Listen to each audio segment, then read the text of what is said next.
आइए आज आपको रोही की सैर करवाते हैं। ये जो डूबता सूरज, ये दरअसल चोलिस्तान और रोही में अपने रंग बखेर रहा है।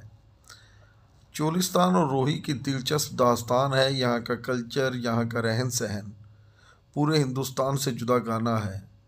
ये एक तवील इलाका है जो भावलपुर डिवीज़न में पाया जाता है, जिसको चोलिस्तान भी कहते हैं, रोही भी कहते हैं। इसमें कला द्रावट, चांदपीर, चन्नन पीर और इस तरह के दीगर कई अहम मुकामात हैं। दरह हाकड़ा भी कभी यहीं बहता था। इसके एक तरफ दरह सतलुज बहता है, और जब बाढ़ नहीं लगी थी तो हिंदुस्तान से बहुत सारे हिरन, नीलगाय वगैरह इधर आती थी।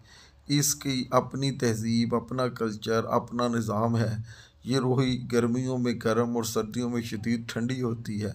चरवाहे यहाँ सदियों से रह रहे हैं। इसके दिल फरेब मनाजर हैं, बड़े बड़े टीले हैं, रेत है, मैदान है। ख्वाजा गुलाम फरीद जैसे कई सूफ़ी बुज़ुर्ग यहीं फिरते रहे।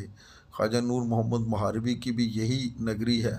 नवाब और बहावलपुर की ये सल्तनत रही, और ये बहावलपुर का एक हुस्न है जो इस रूही के साथ जुड़ा हुआ है।